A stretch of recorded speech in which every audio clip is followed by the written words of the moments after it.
I have no issue playing with my band in front of thousands of people, but standing up here talking about myself is a different story.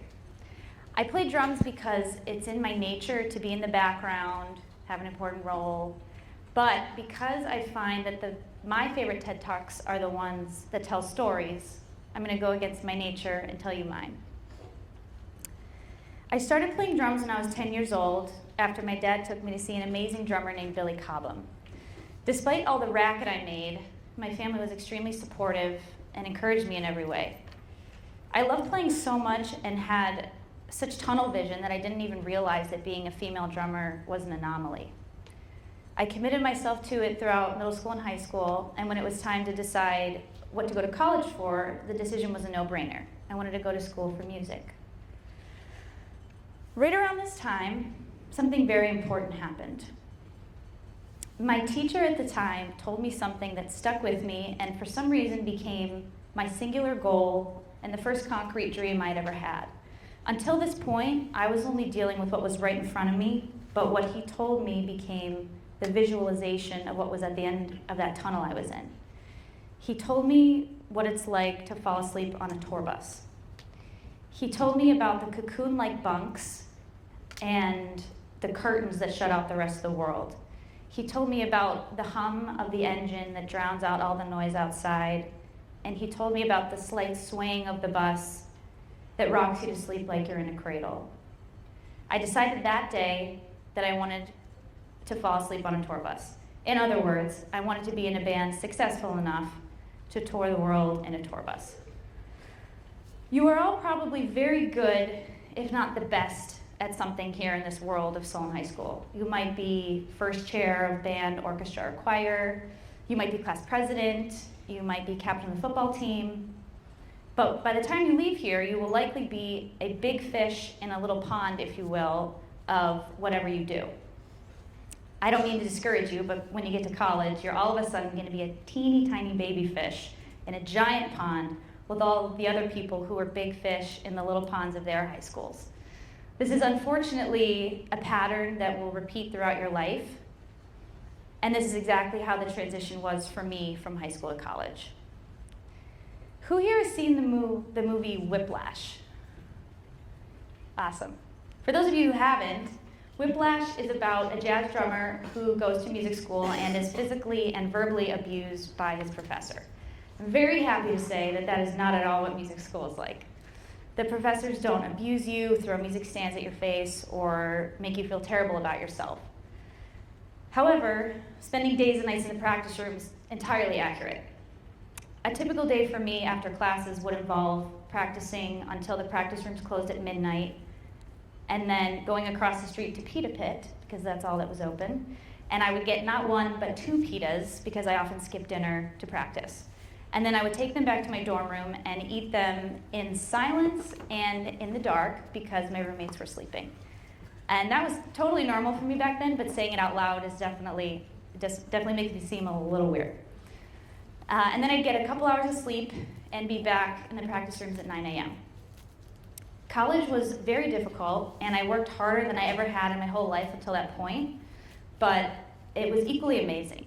I got to study music from all over the world, not only on drum set, but also on percussion instruments I didn't even know existed. I got to study with some of the most amazing musicians and teachers, and I even got to go to Ghana to study West African drumming and dancing. The most important lesson I learned, however, in college was I learned about myself.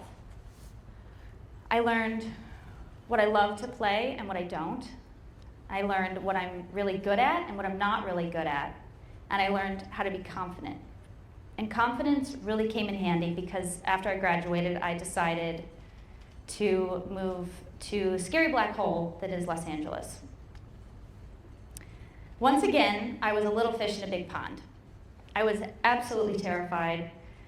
I realized that I hadn't thought about anything up until this point, and reality absolutely smacked me in the face for the first time in my life. Why hadn't I thought about the fact that I needed to make money by doing this? I needed to pay rent, that after all that schooling, I didn't have a real job that was gonna pay me consistent money that I could use to take care of myself, that I was gonna lose my health insurance in a few years, and that I wasn't making money and I didn't have the slightest idea of how to change my situation. I'm telling you, I thought about nothing before this. College taught me a lot, but it did not teach me real life. They say in the music industry that it's all about who you know, but I didn't even need one whole hand to count the number of people I knew in LA. Thankfully, one of those few people owned a music school, and that music school needed a receptionist. So, for the first few years, I spent my days at the desk, not what I expected, and spent my nights going to jams. Jams consisted of my shy self going into a room of about 98% guys and trying to convince them to let me play and trying to prove to them that I was worthy of their time and referrals. And this was often extra difficult because I was very often mistaken as just a girlfriend or just a sister tagging along. 4 to 5 nights a week of this for a few months really wore me thin, and I remember calling my mom one day just bawling because I was so mentally and emotionally exhausted from doing something that was so unnatural to me. She encouraged me to stop, and she said, "You'll figure out another way to figure this out. You'll figure out another way that feels more genuine to you." Thankfully, by the time I stopped going, I had a couple of contacts and ended up being able to do a couple of free gigs. And by free gigs, I mean I didn't get paid for them. There's a funny musician quote, it's funny now, it wasn't funny then, that says, "A musician is someone who puts $5,000 worth of gear into a $500 car to drive 100 miles to play a $50 gig." Except for the part about the crappy car. I had a nice car, thank God.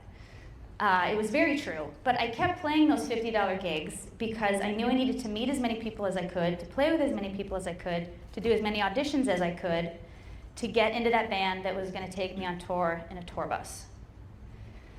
Not to bring up another movie by the same writer and director, but if you've seen the movie La La Land, then you have a great idea of what auditions are like.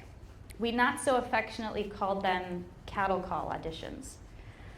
I would walk into a room of anywhere from 50 to a couple hundred people, all trying to get the exact same job I was trying to get. I would wait for a few hours because they were always behind schedule. And then when I finally got to go into play, I often wouldn't even get to finish my audition. And if they stop you in the middle of your audition, you know what that means. I did countless auditions only to never hear back and never know what I did wrong. I was fired by artists for reasons I never knew, for whom I played for free. I was asked to be in many all-female bands based solely on our looks and having nothing to do with our musical ability. And I've played many gigs with all guys where a man will come up at the end of it to thank us and shake our hands, but he will thank and shake hands with everyone except for me. All of these experiences left me feeling exhausted, undervalued, and simply not good enough. But little did I know they were all combining to create this complex web of connections that would eventually lead me to my golden opportunity. Now, at this point in my story, I'm 3.5 years into moving to LA, and this is 3 years ago, so I've been there for 6.5 years. My golden opportunity came 3.5 years after I moved to LA, and it came in the form of an email asking if I wanted to audition for a new artist named BØRNS. I didn't know who that was, and I looked up the music. I thought it was awesome, so I responded to set up an audition. Unfortunately, my email got lost in the shuffle, and I honestly just gave up on it without remorse because I thought it's just another audition that I'm not going to get. And that's not me being hard on myself, that's just the reality of it. We auditioned for way more gigs than we end up winning. But a couple days later, thankfully, he ended up getting back to me, and he fit me in, and we set up an audition. I went into audition expecting to wait for hours like usual, never hear back, but surprisingly, I went right in, sat down, played the songs, and then when I was done, he said, "Go home tonight, play them a couple more times, and then come back tomorrow, play them one more time for the artist and his manager." And that itself was great news because that means I got a call back. I was going to the next round. So I did just that. I went home, I practiced each song a couple more times, went back the next day, played them one more time, and then that evening I got an email saying I got the gig. As soon as I was in the band, I knew it was the real deal, but I was still very far from success. I was still very far from that tour bus. We started out very small, playing for maybe 10 people, and when we first started touring, we were driving around in a 15-passenger van, which I personally drove often. That's one of those ugly white vans with the bench seats that plumbers drive around. A typical day on tour would start around 6 a.m. We would wake up in a hotel, get into the van, and proceed to drive for around 7 to 8 hours to the next city. I just want to reiterate that.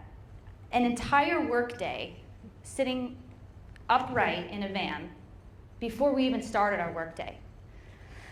Anyway, then we'd get to the venue, load in all of our own gear, set it up, sound check, play the show, tear everything down, put it back in the van, go to another hotel, sleep for a few hours, get up again at 6, get in the van, and do it all over again. And we did this almost every day, rarely had a day off. It was very difficult to take care of ourselves physically and otherwise. Our diets on these drives consisted of mostly hotel oatmeal and convenience store food, and we rarely had time to exercise. There are no sick days on tour, so if you get sick, you just have to power through. And our guitarist was actually throwing up moments before going on stage for Last Call with Carson Daly. On the emotional side of things, we all loved each other to death, but sometimes we got sick of each other and went crazy because we never had time or space to ourselves. We all missed birthdays, anniversaries, weddings, even funerals, and romantic relationships were very difficult. If you start a relationship while you're on tour, it's automatically a long-distance relationship, and those are never easy. And who wants to be with someone who's never home? Who wants to be with someone who has no control, at least temporarily, over their life and their schedule? Thankfully, I met my now fiance 12 years ago in the Solon High School band room, so we had enough of a foundation to get us through not seeing each other for months at a time, and sometimes not even talking for days at a time. He actually ended up flying to meet me on tour to propose, because that just is how it kind of had to work out. This lifestyle continued for about a year and a half until on our third trip to Europe, we walked out of the London airport and onto our first tour bus. It was everything I'd imagined and more. I ran onto the bus, claimed my bunk, which I had claimed in my head weeks ago, not too close to the bathroom because that can get a little stinky, not too close to the lounge because that can get loud. And I climbed in, I closed the curtain, I closed my eyes, and when we pulled out a few minutes later, I heard the hum of the engine drown out all the noise outside, and I felt the slight rocking of the bus rock me to sleep like a baby, and I fell asleep that night with a giant smile on my face and slept so well, not because it was comfortable, it was very comfortable, but because I had accomplished something that I had wanted for 14 years. A few months later, we were in New York City playing some shows, and I did an interview for a filmmaker who was making a documentary about female drummers. One of the questions she asked me was, when you're playing and you're really in the zone, what does that feel like for you? I didn't realize the weight of this question at the time, so I just started to give her my answer. I told her what it feels like to hold a pair of drumsticks, how they feel like extensions of my body, and how I feel more like myself when I'm holding them than when I'm not. I told her that no matter where we are in the world, which at this point could have been anywhere, no matter what's going on in my life, my head, or my heart, if I'm sitting at my drums, any drums really, I feel happy and I feel like I'm home. And halfway through my response, I realized that there were tears streaming down my face. And I wasn't as embarrassed as I was confused and surprised by my super emotional reaction to what seemed like such a simple question. But that's like me asking you, what's your favorite thing in the whole wide world, and tell me about what it means to you. I had never been asked to put into words what my instrument means to me. And at that moment, I had a giant realization. I realized as awesome as being on a tour bus is, and as much as that's all I wanted my whole life until this point, it doesn't make me feel like that. And staying in fancy castles in Moscow and being taken out to fancy dinners, so great, but it doesn't make me feel like that. Black SUVs, designer clothes, and being able to say I played on late night TV, I wouldn't trade those experiences for the world, but they don't make me feel like that. I feel the same whether I'm playing for 10 people or tens of thousands of people at Coachella, but I needed to achieve my 14-year-old dream and live my journey in all its chaos and splendor to realize that I had been living my dream from the moment I picked up a pair of drumsticks. Strangely, I think if I had known when I was 10 that all I needed to do to be happy was play drums, I wouldn't have been satisfied. Maybe if I hadn't worked so hard and for so long, I wouldn't love it as much as I do. And at least for me, there's a certain happiness and satisfaction that comes from setting a goal and achieving it. But when you achieve it, then what? What's next? Did I not shoot high enough? Do I change course and do something completely different? When this happened to me, I had an intense internal struggle and maybe even a quarter-life crisis because I was completely lost. I had no idea what to do because I was basically standing on top of that North Star that I had been chasing my whole life, and I just had no idea what to do next. And this low point, in addition to that crazy reaction I had, helped me to differentiate between the very important difference between the specific dream that I decided for myself so long ago and my passion, which I unknowingly had the entire time. The passion was what came out in that interview. I didn't even know what it was. But passion is at the end of the day is solely yours and no one can take away from you. It's the thing that you can do until your dying day to make you feel more like you than anything else. And it's what, when you've worn yourself thin and you've taken care of everyone except yourself, parents, that you can do to remind you of who you are at your core. My dream was to be on a tour bus, but I found out that my passion is simply playing music. A surgeon's dream could be to be the best surgeon at the Cleveland Clinic, but their passion could simply be helping people and seeing smiles on their patients' faces when they get out of surgery. I'm not going to ask you what yours is because it could very well take you another 50 years to figure it out, and that is 100% okay. But once you find it, once you figure out what makes you feel like that, once you find what is solely yours at the end of the day that no one can take away from you, hold on to it and don't let anyone tell you you can't do it. It took me accomplishing my dream to realize it wasn't my dream at all. I'm 28 and I've accomplished what I wanted to so far in my life, and that could freak me out, and it really did, just a couple months ago. But now I feel freed. It has freed me. Freed me to do what? I don't know yet, but because I was able to cross that dream off of my list, I now have the time, the freedom, and the inner peace, I guess. I know that sounds cheesy, but the space and like the mental peace to put that aside and do something even greater. I could keep touring with BØRNS until we take over the world, and I have my own tour bus to take my whole family on tour with me. I could lead a therapeutic drum circle for recovering addicts, or I could open up my own music school. If I never fell asleep on a tour bus again, that would be okay, because I know now that that's not the point. The point is, it doesn't matter what I do as long as I'm playing drums. Thank you.